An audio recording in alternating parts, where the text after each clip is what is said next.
shot it out of the movie and was responding to that as though it were her life. It was her other life.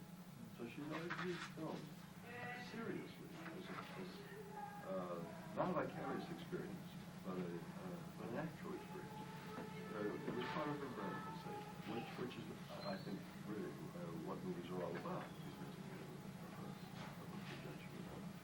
So, not a vicarious experience, unless they're not really. The way most commercial film is, it tends to try to make it that way. And that element does exist of wish fulfillment. Glamour, pretty people, who lives in sets like that? Even in New York, movies about New York, you never see a shot of the closet kitchen. Everybody has room to turn around in anyway. There's all that unreal world that also exists. But along with that, that's just, I think, probably growing part of the audience. I think that the people who've grown up completely in the media environment have a necessity to take it in a rather different way from the earlier people who were still surrounded by what passes for real life. And all this happens during a crisis of reality, in a sense. Our whole pragmatic background and our philosophical dedication to what the philosophers call IU has left us with a sense of, as life becomes more complicated, as scientists tell us that the observer is part of the observation.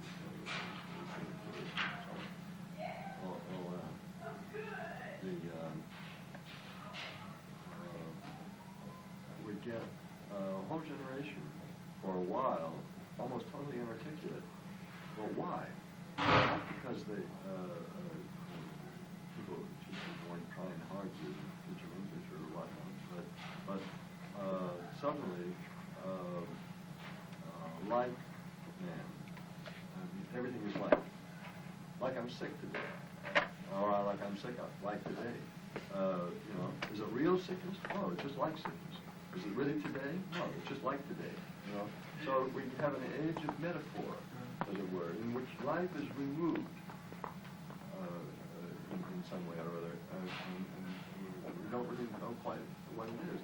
And that crisis of the nature of reality, what the hell is it? Where are we? In this real business of what's inside us and what's outside us. It is just part of the whole crisis of growing up between two ages, before and after the bomb, I guess, or whatever it is that's going to divide the past from the future. Do you think, Sydney, that the prevalence of television and omnipresent TVI is a major factor in this? A lot of things can happen.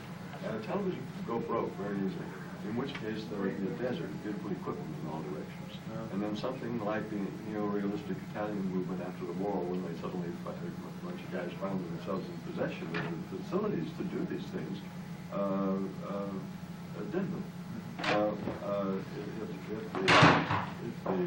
It's like the movies. I mean, the big budget things at expense, the machinery gets simpler and simpler. When I left San Francisco and made a small documentary film company up in the Northwest, and we had to go on location. The logistics of the operation were absolutely overwhelming. It could all be done out of a suitcase now. But we had to take 5 tons of equipment along on a large boat. And the possible intimacy of the producing situation was totally lost. An airplane bag where I could not you had to all night long the generator had to be kept going. You could get the juice for the next day's material recorded and all that. What are you documenting?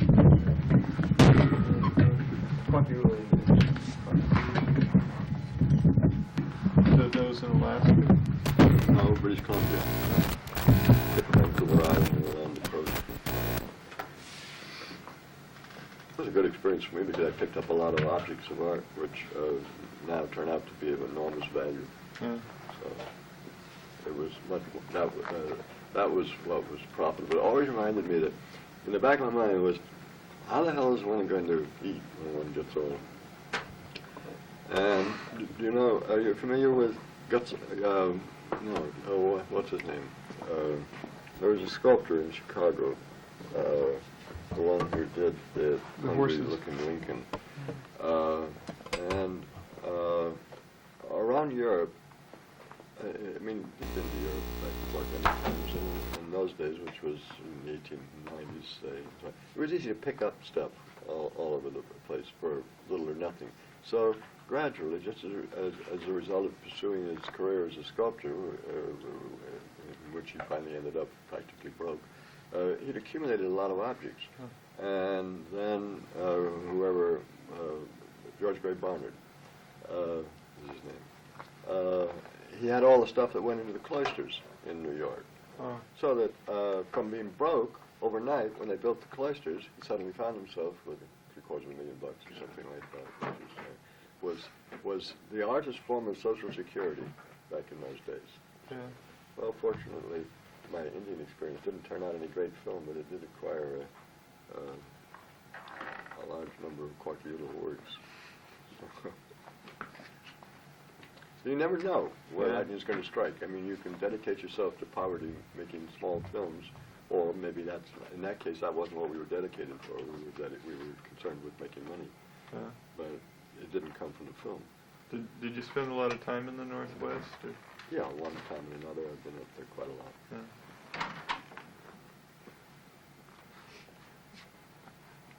One more cigarette, and then we'll have a stab.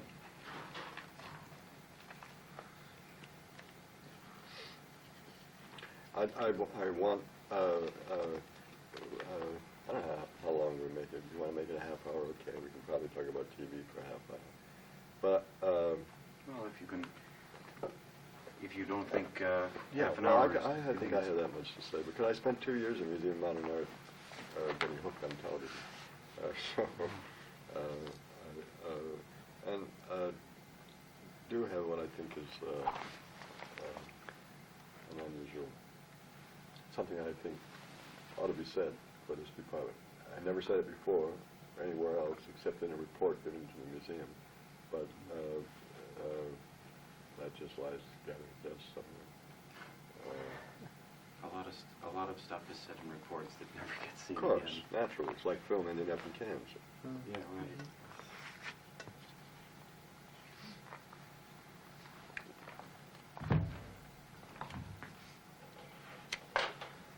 Are you recording now? Yeah.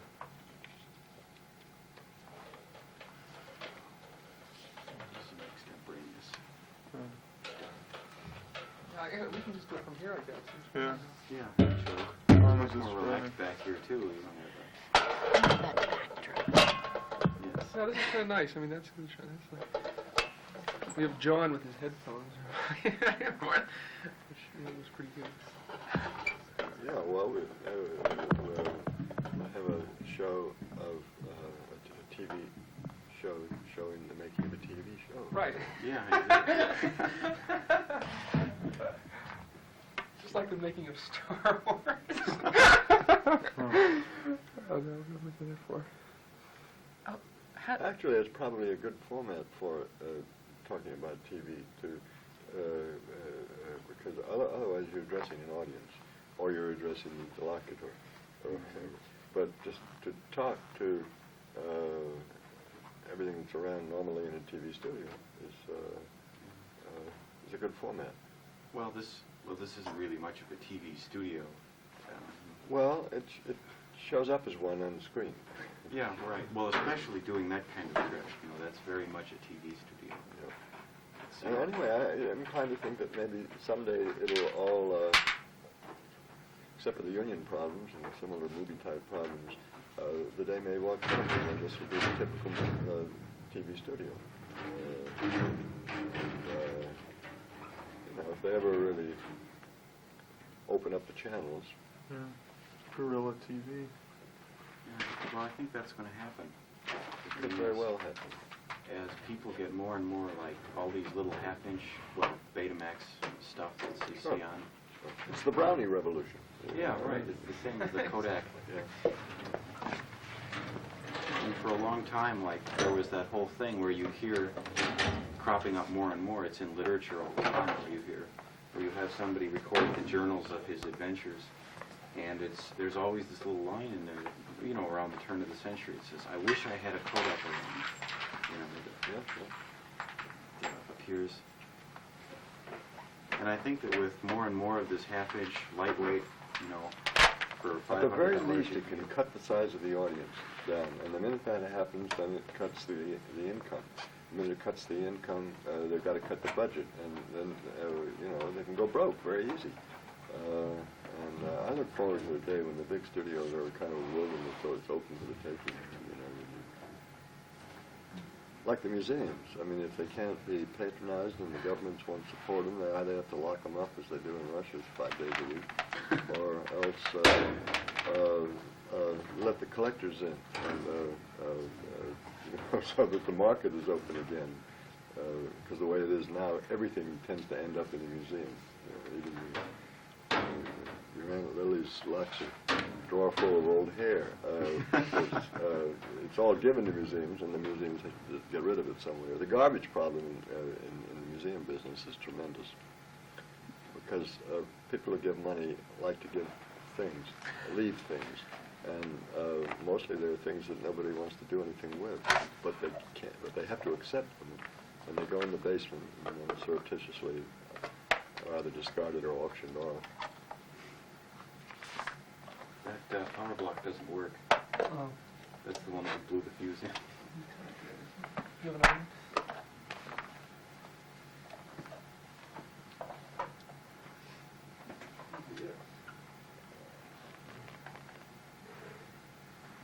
How can people like you work at, making the networks open, free? Like, how would one go about doing guerrilla Well, television? well, the way we're doing it here, I mean, it's just, you just get a bunch of toys together and you jump in and play. There's really very little in the way of connects to a network for broadcast. So, networks are a whole other deal. And I think that, what's going to happen, what I think anyway is going to happen, is that as more and more of this lightweight home stuff happens, you're going to have the same thing that happened with magazines. Magazines are very special purpose, very specialized for this one audience or another. Have the same thing. If somebody wants to know how to make a videotape, and they've got one of these things, you go to the library and take out a video cassette. So this is how you do it. And I think that as that happens more and more, the networks eventually, long time in the future, but eventually the networks are going to, their role is just going to disappear, because people won't be interested in, network produced with millions of dollars and 6 different people to run one piece of equipment. It's getting simpler and simpler. Simpler and simpler. Then it raises an interesting problem we can talk about when you get set up. We're set up. You can talk now. Yeah. We're yeah. recording. A few more seconds. I'll be all finished. Well, it has to do with basically the problem with the nature of the medium. And it seems to me that television, having been practically born full grown in a sense, that it appeared with a lot of machinery right off the bat. It never really examined itself as a medium.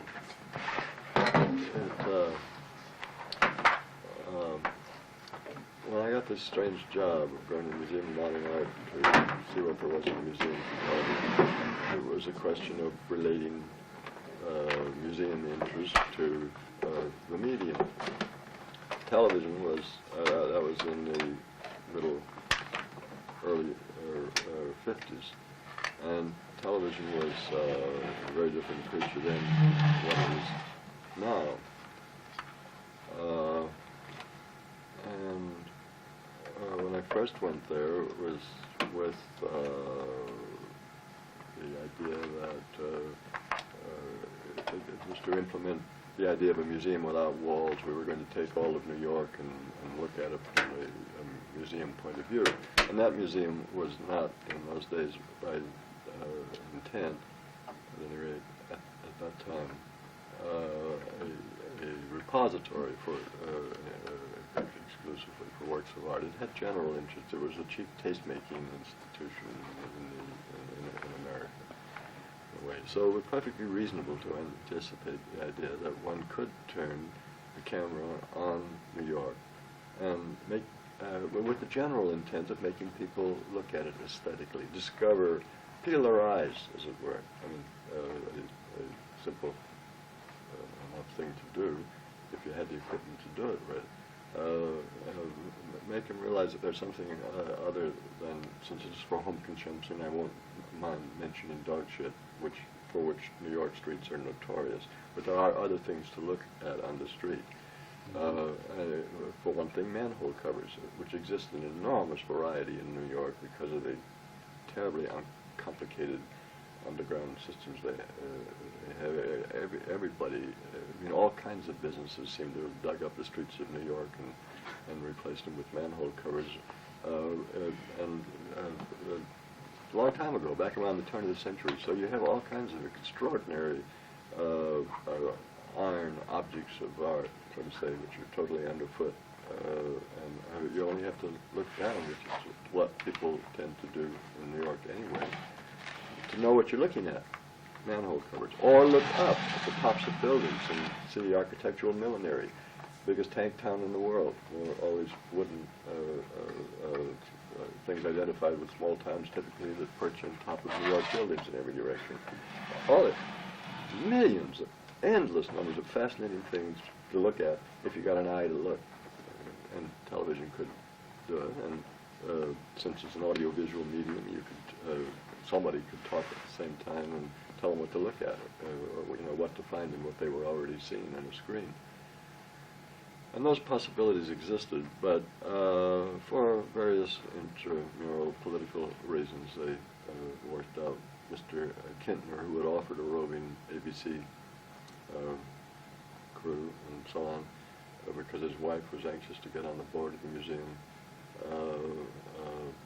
a girl who had a PhD in philosophy and should have known better, nevertheless had this social climbing ambition. But she didn't succeed. The Kintners weren't quite on the social level of most of the people who were on the board, and they didn't make it. So naturally, the roving unit disappeared.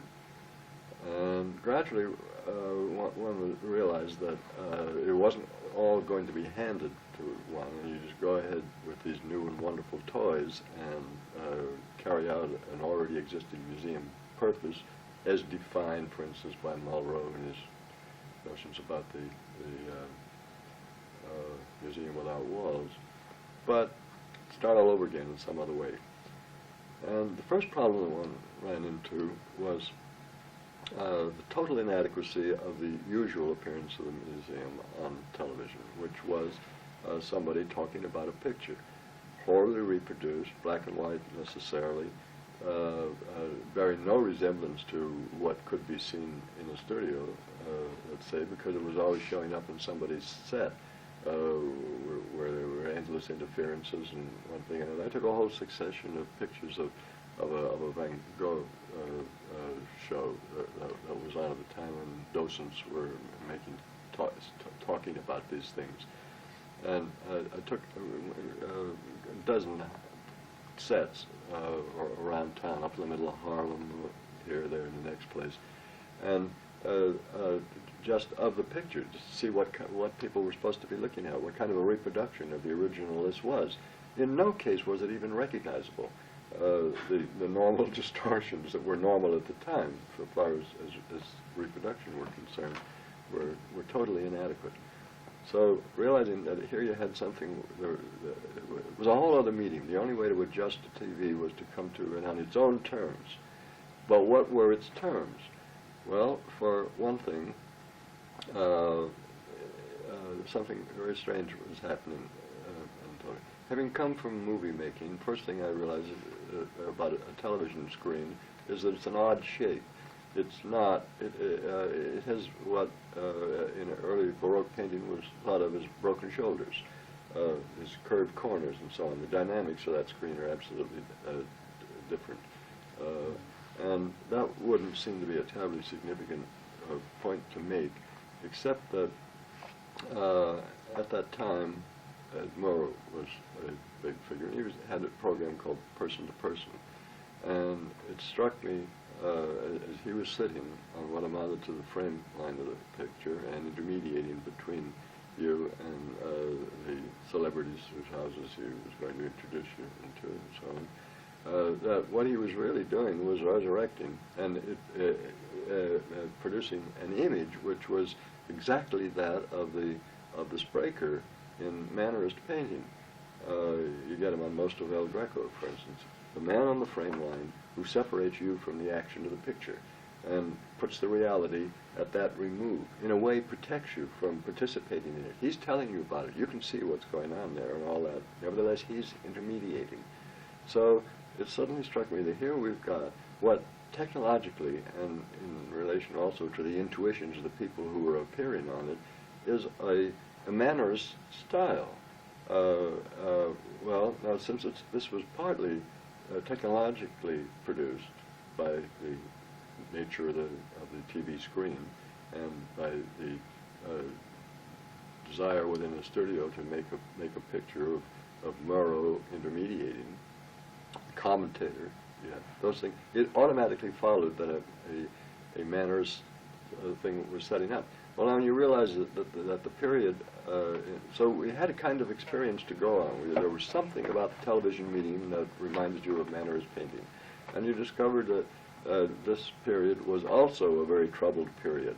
They didn't have the shadow of the bomb, but they had equivalent thing. The world was falling around their ears at the time.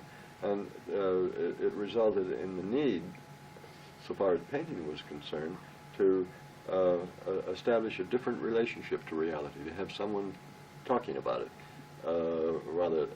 and showing it to you, but diminishing the impact of what was shown. It was the exact opposite, for instance, of the whole Hemingway approach, which was to make the thing actually be happening on the page instead of being told about.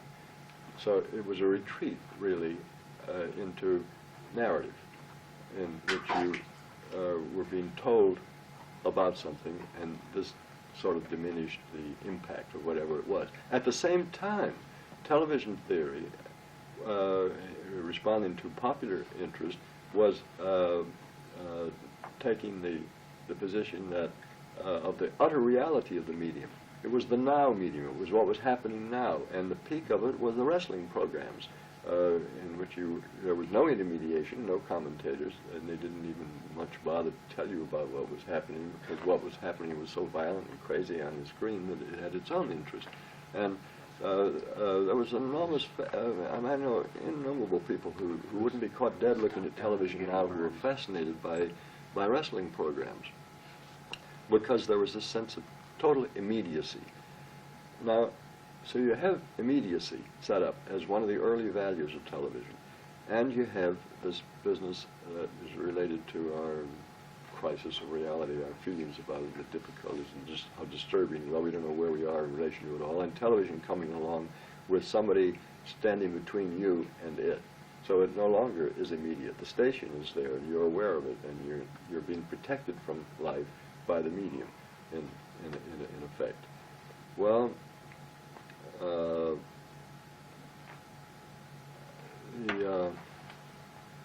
see, I made a note so I wouldn't forget to say this. From that simple business of Ed Murrow functioning as a spraker and intermediating, developed in time the whole business in newscasting of the newscaster calling attention to himself as it became more important to diminish the load of reality, let's say, on the screen. So we got the happy news phenomenon of the last few years, in which, in an extraordinary way, the news jockey stands between you and the news. somebody sneezes or somebody mispronounces a word, and so everybody laughs, while he's telling you that Sadat has just landed in Jerusalem, and you know, should we pray or what? And last night I was looking at television, which I do frequently, and at 1 o'clock in the morning there were a bunch of weathermen discussing the problems of broadcasting weather reports on television. And they raised the question of the weathermen as having, well, for a while there was the pretty girl phenomenon in broadcasting weather by way of attention getting. But now the weatherman is usually part of a happy crew, and he has to make jokes and all that sort of thing, and not be serious, except when the weather is serious, and then he has to remind people that you better get somewhere because there's a tornado coming and so on. Well, will they believe him or will they not believe him? Because you know, this quick switch from the jocular type, making jokes and what. And now he's telling you that things are going to get dangerous. All the planes are grounded. I mean, you know, who knows? 40 days of blizzard may come. And that raises an interesting issue that has to do with the reality of the medium. And to a certain extent, the medium understands that. After I got through with this TV thing at the museum, I mean, concluded that there was nothing in the medium for the museum.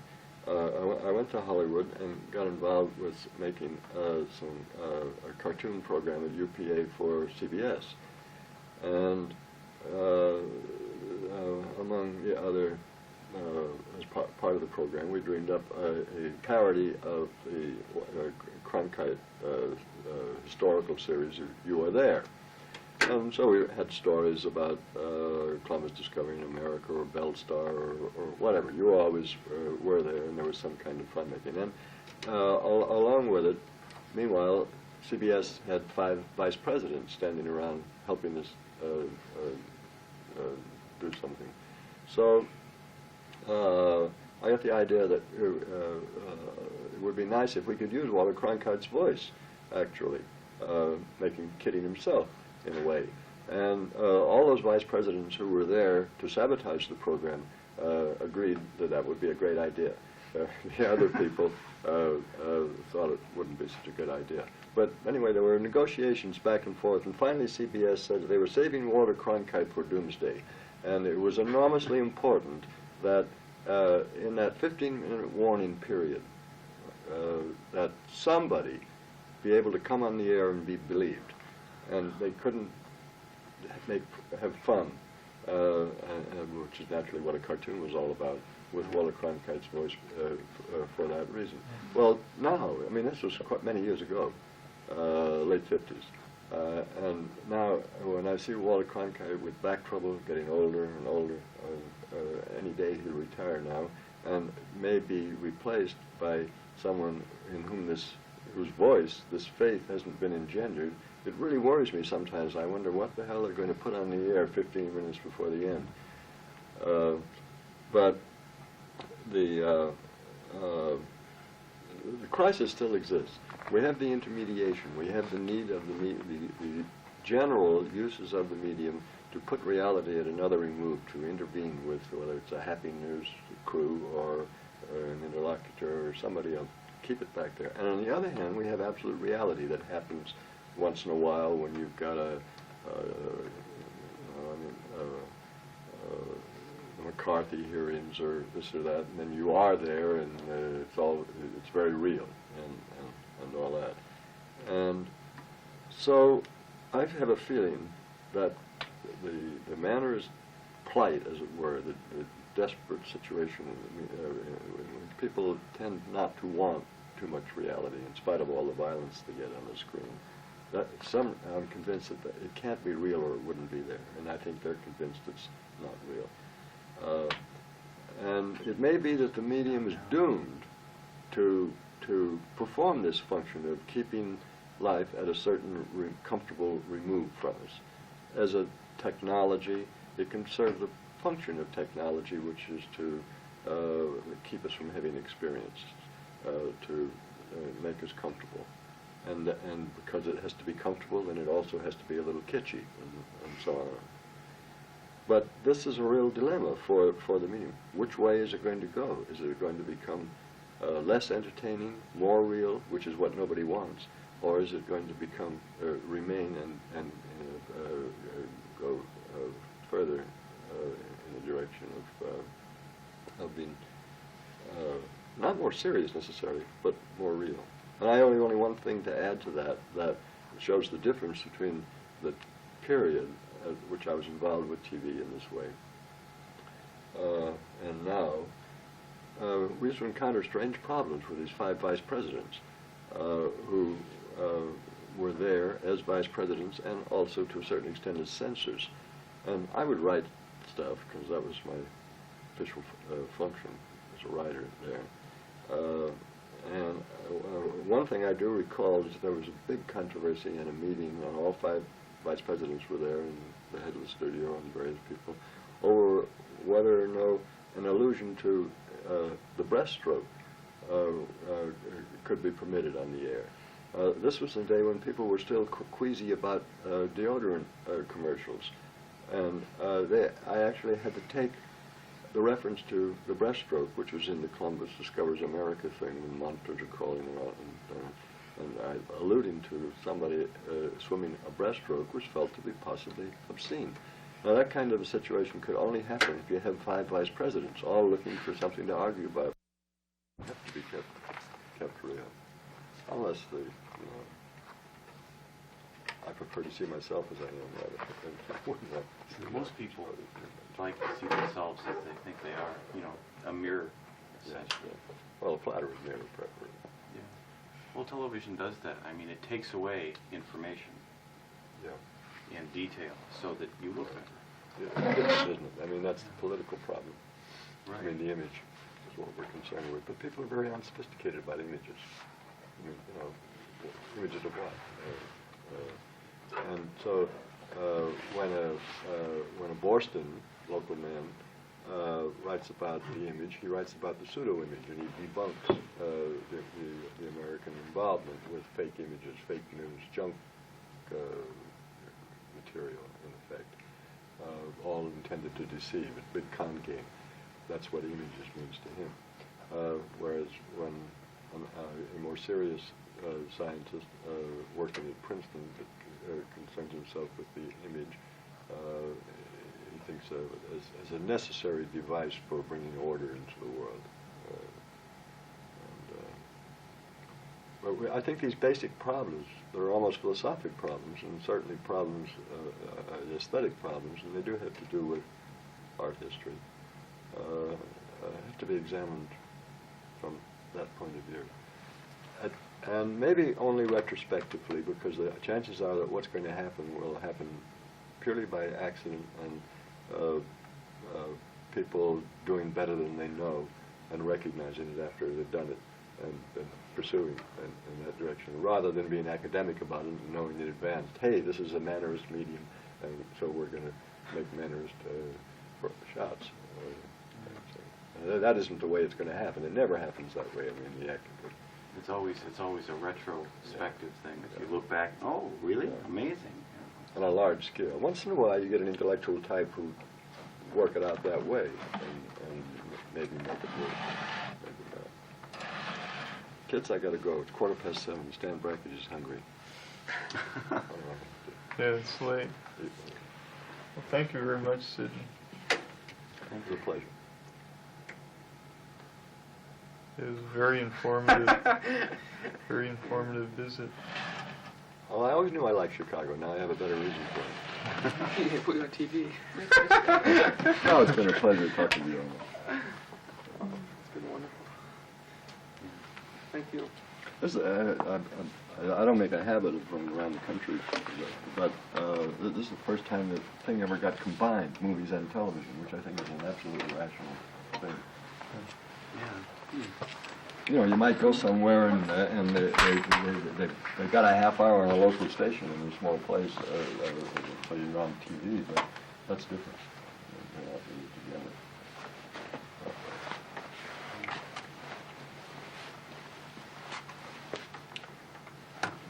Besides, and let me congratulate you on your absolute lack of control with the questions. Lack of control? Yeah. You didn't pin me down. And we didn't get interrupted for a commercial or for silence. We got in 2 seconds, and then we come close to Big Cabot, and everybody's happy and shake hands and whatnot, even though they haven't barely begun to say what they have to say. Well, I certainly didn't make it through all my questions. We'll save it for another time. Yes. Well, you can always send video cassettes through the mail, and work out, or audio cassettes for that matter. Work out all your questions that way. Send me a questionnaire. Yeah, right. Please fill out this questionnaire in triplicate and send it back. Right. So long. Thank you very much. Are you all organized to leave tonight?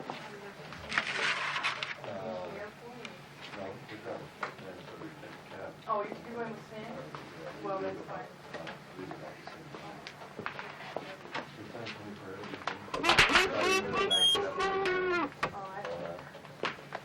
We really enjoyed How do I find my way out of here? I'll escort you up. Bye-bye. Good night.